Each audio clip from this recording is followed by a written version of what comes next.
Hello and welcome to ET Interview.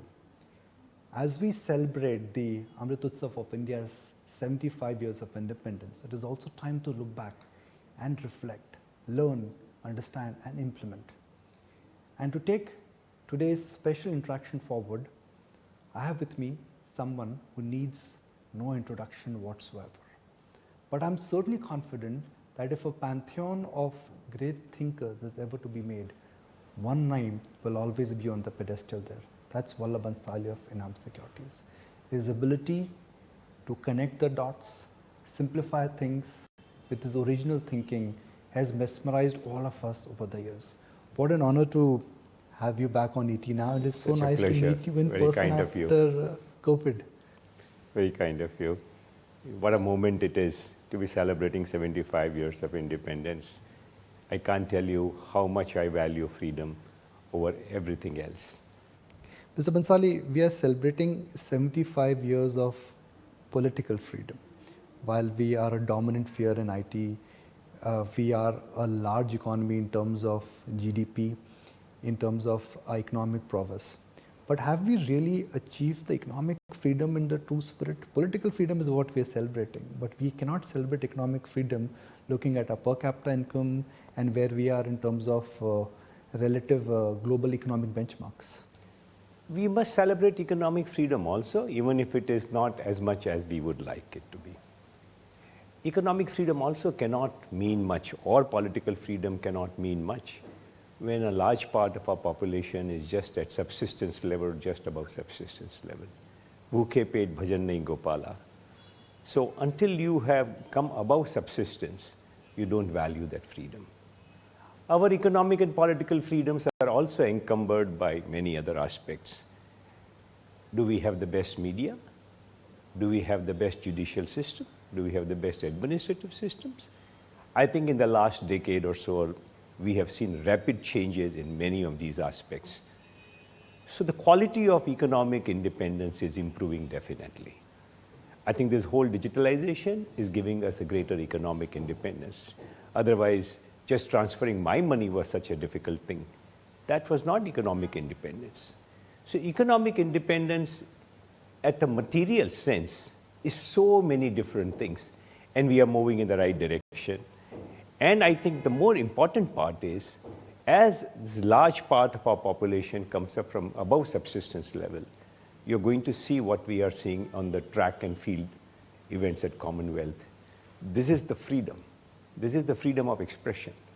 And the little economic independence also that we have got, you will see the magic of that, before us. So do you think finally we have all the ingredients in the melting block and this decade indeed belongs to India, like 80s belong to Japan, and then came the moment of China? Next couple of years, Sare jahan se acha Hindustan hamara. I never like to think in terms of superlatives or exclusive, but I think the future looks extremely bright for us. And we always have to work for it. So I think in that sense that India, I remember in 91 April, before the economic reforms were announced, I went to Wall Street to say, you will have to come to us and we will be the two most important countries in the world, simply because we had character, we had freedoms, etc. And I think that is playing out. And that confidence that I had in 91 is many times more today in 22, that India will not only be a very material and significant country for the world, but what India has will be of great significance to almost every country in the world. Have we just emerged on the right side of the COVID? Do you think COVID, unfortunate it may be, but it is an event of economic re-rating for India? I think these are tests that are inevitable in the journey of an individual and much more in a country. Unexpected things will happen, some natural calamity, some epidemic or whatever. And we got to take it in a stride. The fact that, the future, if the future is to belong to us, it's a very big statement. The future cannot belong to us unless I have the capacity to bear such calamities and, and stand up quickly. And I think we proved that. And I think we have to be lucky to get so many ducks aligned. The economic is not independent. So what's happening in the world, whether you are aligned with that, what is your political dispensation, what is the mood of the people, etc. So we at all points of time have to be grateful that these things are aligned. One has to be an astrologer to say that all these will remain for a long period of time, but that besides, the trends that we are seeing, and that trend primarily for me is based on freedoms. And freedoms, so let me just explain this a little bit, that freedoms, when do they become very meaningful? When you are empowered, when you have something, right? I don't want to mention other unfortunate countries, but a lot of countries lose their freedom very quickly. But they didn't really have the culture, the capacity, the understanding. Where are you on the Maslow's hierarchy of needs? How close are you to self-actualization? How strong is that desire? This country has given the meaning of self-actualization for centuries. But we were so economically deprived, so politically deprived, that the power of self-actualization just could not work for us. As large parts of our population come up, our culture, our traditions, our capabilities, our resources are just going to pull all of us, a large number of Indians, up and do things that we have never imagined. And what is happening in the field of sports, what's happening in the field of arts, that you're seeing small town, mid-town, India come up, is an evidence of what I'm saying. That what we thought was never possible is happening. It will happen on many, many spheres. And therefore, I think, irrespective of what is happening in the world, we will do better and better. So, important point on small towns. They are the new driving force. They are the fountainhead of technology as well as innovation, whether I look at great examples in the startup community or in the lands of art or sports. Absolutely. Because if you read India history, I mean, today we do not know what was Kannauj. We do not know what was Shravasti. But there were so many centers of excellence in India. So those have got suppressed, but they're all going to come up. So what is this Midtown India? India has such a long history of glory and splendor all around the country, all parts of the country, whether it was Kamarup, which is Assam, or the northeast, the Kandahar, which was, which is Afghanistan. They all had such fabulous local ecology, local economy, local culture, and all of that had got suppressed in this industrial revolution wave. The world needs to bring these locals up. India is allowing that locals to come up, and as this economic and political freedom, economic mainly, starts becoming more real, I just see amazing things happen. This is the most bullish I've heard you in a long, long time. I've had the pleasure interacting with you for 20 years now. But this is the most bullish Vallabh Bhanshali I've ever heard. Well, that's your judgment. I'm generally an optimistic person and looking for, and at least trying my best, how do we improve our future? And I do not know whether I'm more bullish than before, but well, I am bullish. The phrase which we used pre-colonization was Sone ki chidiya. And the modern terminology of that really could be per capita income. Ultimately, that is the yardstick of measuring the wealth of a common man. On that parameter, we are not even at $3,000, way below China, and nowhere close to what other countries have done. Isn't that an indication that we still have a long, long way to go and we are struggling? I would debunk the per capita and the GDP yardsticks. They were created by a certain mindset. Either it was imperialistic mindset, it was your MNC mindset, and so on and so forth. So the World Bank economics and IMF economics, and much has been written about it. So let's not get into it. Let's talk more positively. When I'm happy, do I have to be rich, for example? I don't have to be rich to be happy. So just being rich as a measure of happiness, and I'm not just talking Bhutanese type of happiness, but in a more fundamental manner, that why not we look at PPP? That what gives me a good life without having to be $60,000 per capita and having to create a ministry of loneliness. So I think there can be a lot of broken things with just these numbers because they are not holistic at all. We have a real chance of creating a different model where this PPP in a meaningful manner at the practical level is not just 4.5, but maybe it's 10. And let me give you an example. Today, if you are able to provide services, whether it was a COVID vaccine and a lot of other things, we have the cheapest bandwidth in the world. A bandwidth used in America is the same as bandwidth used in India, but its economic pricing is very different. So how will you measure the GDP? And therefore, we need to create a model for the world where we consume less and get more out of it. So it's higher productivity, better standards, less wastefulness, a lifestyle which is more acceptant of frugality and taking that as a sign of wisdom rather than as deprivation. And therefore, I think it's high time that we moved away from these measures. To the extent that they establish a trend, I think they're most welcome and we got to respect them that, look, there's a long way to go. But I don't have to go from $2,000 to $60,000. That is completely, is going to destroy the world. We need to think of better yardsticks.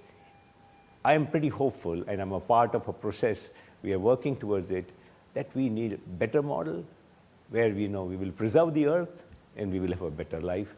India is going to do well on that measure without reaching $60,000. We don't have to reach $60,000. According to very encouraging data, India's total IT exports now are at $200 billion. To put things in context for our viewers, that is as much as what the Saudi Arabia's oil export is. That's the size of the Indian oil industry. According to estimates, India's GDP, India could be the third biggest country in the world in next 10 years. So if you have to become the third biggest country by economic growth in the world or by GDP, what combination will work for us? Will it be a combination of manufacturing, consumption and innovation, or will it be something else? I think it has to be all three. I think we need better distribution of agricultural income. Unless we do something about that large number of people remain suppressed, then economic freedoms don't mean much. So I think it's very important to pay attention to that economy also. Manufacturing, I think, will definitely grow because of China plus one strategy, plus Atmanirbhar Bharat, etc. But for us, our intellectual capital, whether it is IT exports, which I think have the potential to reach $1 trillion, and creating services, accounting services, health services, services of all kinds, that comes very naturally to our intellectual heritage. So I see IT itself, and IT will take different form. As IT will become, a whole big offering covering some of the other things, just as IT consulting has, it cuts across manufacturing, retail, etc., etc. So I think domestic IT will grow a lot. So I see services continuing to be a large part, but I see manufacturing has to grow for sustainable jobs, and agricultural also has to improve. But services will be IT plus plus plus. There are three things which perhaps are a departure from last decade. Globalization, every country is now inward looking, low interest rates and low inflation. Are these permanent changes? And if these are permanent changes, how will that shape up things in this decade? If you look at the history of the world, globalization and deglobalization are waves. They come after each other. Sometimes we had this fabulous luck of the fall of the Berlin Wall in 1989, and the advantage of this post-World War expansion got a massive boost for the last 30 years. It was too good to last. So you're seeing some of that change. But the counter to that is that the world was colonial or it was insular. It was so difficult to navigate, and yet thousands of years ago, India and China were trading with large number of countries. So the desire to be global was always there. Now, as the world is a lot more consumerist, a lot more democratic, a lot more educated, the fight to drop the barriers is going to be enormous, unprecedented in history. So otherwise, they were all imposed from the top. Now it is going to be pulled from the bottom. So the data and the desire and the aspiration of the people are all great news for us, that this counter-globalization is not going to be such a large force as it seems. Of course, the QE to QT is a big thing. After all, everything is controlled by liquidity. As liquidity tightens, I think some of the cutting edge innovations, some of it is probably nonsensical, but it helps. I think that takes a hit too. But so some of the most innovative work that gets done only when money is ample, that may not happen. But I think we will become more efficient when there is QT. I think value companies, they come at a greater chance. Some of the things that we had forgotten that, we need to be careful about in the way we conduct our life, the way we spend our money, how we conduct our business. I think that's a good thing. So I don't think that these processes are irreversible. I think these cycles will be much shorter than they have been in the past. So the past is a poor guide. It just probably points a finger. But I don't think history will be repeated the way it was in the past because of the two big factors that I mentioned. Two big geographies. One is going through a recessionary pattern, which is Europe gas crisis, economic crisis. And China is slowing down by choice. These are two large blocks. They both are moving differently. India somewhere fits in middle. How will everything pan out? Because in today's flat world, everything has to be connected. They are connected, but people don't do uniformly. Countries don't do uniformly. They have their own destiny, own political dispensation and cycles. And nature kind of evens out. So I think Europe had its chance for more than 2 centuries, 16th, 17th, 18th, for several centuries. So, the declining population, the essential insularism in Europe, their failed experiment in terms of EU, etc., and now the geopolitics of gas, etc., have come to, But it depends. I think, this difficulty may give them a chance. China, of course, is not slowing down by choice. China has this whole geopolitical aspiration and an economic challenge. How it is going to manage that, one has to see. And maybe when you grow at an accelerated pace, you revert to mean. Maybe China will revert to mean in some kind, and maybe 3% is the new, normal growth rate for them, and the economy will have to adjust. India, at least next 20, 30 years, we have, demographics in our advantage. If we can, give a better quality of life to our people, then only, otherwise it's a curse.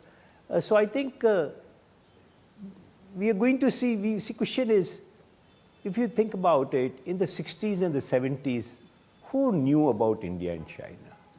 The world didn't bother. So the world adjusts very quickly to new winners, long live the new king, and people forget. So I think all people will forget Europe, if Europe does not come about. It'll be India and whatever other countries. I mean, the way Vietnam, Bangladesh, a lot of these other countries are coming up. And Europe also has new parts. The Estonia and, some of those countries are so promising. So it's a very interesting place, and we got to respect the new winners. What is in store for stock market investors in this decade? Last decade, we pretty much gave a positive return, but what return was in line with earnings estimate. Earnings were not great for last 10 years. This time ingredients are in the building block. We are talking about a GDP growth which could be above mean. So are we in for good grand returns which are above mean returns from these levels in this decade? I think the one big thing is that the interest rates are much lower now. And therefore my risk-free return itself, that base has come down. And therefore my expectation of return from risk capital must also come down. Number two, we are in a world which is going from QE to QT. And therefore, to the extent that some part of our stock market returns came from, foreigners, coming and buying in many times at, superior prices, some of that may be suppressed. I don't think that the world will not participate in India's growth and story, so that will also happen. So I must temper down my expectation in alignment with lower interest rates. If interest rates go up here, which means we have higher nominal economic growth rate because of higher inflation, etc., my returns may be better. So I need to align my inflation rate, my interest rate, and my expectation from the market. The stock market will continue to give you superior returns to the risk-free returns by a good margin. Therefore, I will continue to remain invested in the stock market. But do you think large of the inflation scare is something which is getting priced in both in the bond market and also in the equity market? One hopes that we do not have negative surprises on oil and some of the sensitive areas. I think the central banks are again moving well They are not moving in as tight alignment as they moved after 2008, but they are more or less, moving in alignment. They are all tightening. They are all wanting to get ahead of the curve, which is great news. You're seeing commodity prices, soften around the world. You've seen freight rates is starting to come down. The Baltic has almost crashed, which are all very good pointers that, the cycle becoming short by, better use of data and more proactive action. I think that is playing out. I hope it continues to play out. And then, I think that pain will not be that long. But I think returning to healthy practices is only good, and the better players will benefit from it. Just a couple of last follow-up questions. And one question is about a sector which has seen disruption but also dominance. That's financials. Big banks are becoming bigger, and big banks are becoming mega banks. But there's also disruption happening in the fintech world. Just about every service a traditional bank is providing is getting challenged now. How do you see things moving in the financial sector? So question is, I think the financial sector, to the extent that it touches every life from retail to the big behemoth, I think is bound to do well if they are well managed. Of course, they have to manage risk, they have to mobilize liabilities and so on. So it's not easy to manage. And therefore, we have seen a lot of banks, having had to merge and so on and so forth. So the rewards come only if you are extremely well managed. As far as the fintechs are concerned, the Reserve Bank has been a good regulator. It allowed certain kind of freedoms. Now it's tightening those freedoms. But I think this spark to create fintechs of one kind or the other is going to remain in this country. And they will provide a healthy competition, healthy, should I say, supplement, complement our banking sector. So I think it's all good news. So who has the right to win in this decade, sir, then? I think you will have to be extremely competent. You will have to be nimble. And you will have to display better character than ever before. As the world, the data becomes easier, as the world becomes more democratic, the power of character and values is going to be more and more manifest. So, you may rise fast, but you will fall faster. So in the world of social media, sometimes wrongly, but you're pulled down very fast. And therefore, it's best that, you practice values as a habit and character instead of, being forced by this code or that code. And I think a lot of younger companies are showing that, not all, but that's a good thing. So I see average governance only improve in this country. Last but one question, and every time we have a pleasure of coming to this office, it is a bit of a nostalgia because this is one office where you've championed the cause of privatization. You were part of a lot of privatization process. Privatization has been both hot and cold. We can look at the success of Air India, but we can challenge that nothing has happened on BPCL. In next 3-4 years, do you think government should essentially vacate all the businesses which they are? See, we are a democracy, and the government has to be sensitive to so many aspects. I think it has displayed enough intent by doing LIC at a very truncated valuation, by doing Air India, and taking a lot of steps to make BPCL happen. But having worked with the government, I know the kind of challenges that they have. But all my compliments to the government, the way they have brought in the reforms, the way they brought GST. If the government had the guts to bring GST, I think it speaks volume more than anything else. I think IBC and GST, and then to bring RERA, I think all in quick succession, leaves no doubt in my mind that the government intends to vacate whatever it politically can. So I do not want to impose a calendar on them, but I think the intent is well set. What makes Vallabh Bhanshali a great investor and an original thinker? I think both those don't apply to me. I think I'm just a student. And most of all, I'm an extremely lucky person to be born in the family that I have and to have the most wonderful partners and friends. To have a partner like Nimisha and my late brother and now my nephew and the friend circle that has come to be known as NM Gang. I think it's just a privilege. So I feel extremely grateful rather than great in any manner. What is the core of your philosophy, whether it is life, or whether it is investing, or whether it is guiding and mentoring? I think most of all is gratitude. I think that's one quality, if that comes to you by good luck, I would say, I think that does wonders to you. And I think that gratitude tells you that, oh, you got to give back so much. And to give back, the more you have, the more you can give back. So you want to work hard, you want to live frugally, you want to acquire knowledge, you want to acquire wealth in the right manner so that you can do much more. And therefore the wealth has a purpose, all your effort has a purpose. And you live most wonderfully and lightly. And the last but not the least has been my introduction to Vipassana, the ability to see things as they really are. And what a simple way. You learn to see yourself clearly, and then you can see the world very clearly. Well, what a pleasure to meet you. And I must say that every time I meet you, not only I learn, you just mesmerize me with your wisdom. So really appreciate your time and thank you for joining us. Nikunj, you're very kind. Thank you.